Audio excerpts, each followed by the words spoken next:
Yo, Kpaceguy here. What's going on YouTube? Welcome back to the channel. Random video. I didn't plan on actually making one today, but I'm walking around the room cleaning everything up and I'm listening to music. I actually probably need to pause that for copyright reasons, so let me pause what I'm listening to. A little bit of Boyz II Men, old school stuff. But I was walking around, kind of getting everything cleaned up. I'm doing a lot of projects, so the house is messy, and so I decided to take some time and clean everything up. And then I came back here. I'm actually kind of rearranging things because I found that where I had my couch and where I like to sit is a dead spot for bass. It didn't sound as good as it could, and so the couch used to be up here, and I moved it back a little bit and got a little bit better, but I think just a little bit more back, it'll sound excellent. Not too boomy, nice smooth bass. And so I got to move all the speakers to match where the couch is going to be. But this is how I have it set up right now, and then maybe I can move the desk back to free up that speaker back there. So I've been playing around trying to get all the bass sounding really, really good, because at the current moment I have 2 subwoofers and I'm getting ready to have a third. So I came back here getting ready to clean all of this mess up, M&M wrapper on the floor or whatever. And then I was going to get ready to throw this away. If you guys remember, we did a video on the acoustic audio PSW, well, I don't remember what it was. It was their 15-inch subwoofer, and we found that it was absolutely trash.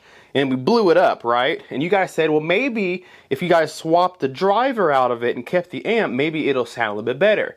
And it just dawned on me that I have 2 Dayton Ultimax 15-inch subwoofers in my home just sitting here waiting for my subwoofer build. I could possibly see if that theory works. So this is a dual 2 ohm sub. The sub that was in here was 4 ohms, so we can wire this to 4 and put it in here. Now this is what is it, 800 watts RMS. That gives out 300 watts RMS, I believe. So we're not really going to be seeing how much more powerful it can be, but we're going to see if it sounds better swapping out the driver. So that's what we're going to do in today's video. It'll be a really short video because I need to get back to work as far as cleaning the rest of this house goes for later projects going on this week. So I'm going to swap the driver. Well, this driver's already gone, so I'm going to put this driver in, the Dayton Ultimax, or the UM, however you want to call it, and we're going to put it in there, and then I'll put it here where this sub's at and see if it sounded better now than it did before. Let's go.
So look at this. Sub doesn't fit in the box because the magnet, the motor on this one is much deeper than the one that was in here, and it's hitting the port. So what we're gonna have to do is unplug these wires that we just put on in the last clip, and we're gonna have to run it through the port, and we are going to have to put the sub inverted. So, ooh, like this. It's gonna have to go something like that. That's what we're gonna have to do if we're gonna do this experiment. Jeez. All right, just kidding. Can't do that either. The diameter of the sub is actually bigger than the diameter of the box. So you can't invert it either because I can't get the holes to line up because the outside perimeter of, I guess, circumference of the circle of the box is smaller than the circumference of the subwoofer. So I can't even invert it. I mean, I could leave it like this, sitting on top, and then we could try it, but I mean, it's not sealed, so there'd be massive air leak around the sub, maybe. So, I mean, I could try it, but I don't know how much worth of experiment it is if I can't get the sub in the box, so I don't know what to tell you. This is why you want to match your subs with the box and make sure the cubic feet's right, make sure the amplifier pairs well. You don't want to have any problems. If this was to work, this is an 800 watt RMS sub. We have it wired to 4 ohms. This is a 4 ohm amp that only gives 300 watts. So you could potentially damage your sub by underpowering it too significantly. In this case, I probably may run into some issues with playing it since it's so underpowered. Now I wasn't going to play it loud. I was just going to turn it on and see if it sounded better. I wasn't necessarily going to test how loud it was because we can't get a good idea since this sub would be significantly underpowered. So, well, fail. Can't do the experiment. I thought this would be a cool video, but it turned out being a waste of maybe your time and mine. I don't know. Leave me a comment down below. Let me know if this is a cool video anyway. With that being said, guys, stay tuned for the next episode of Project Rythmimic. We have the box for the new sub almost built.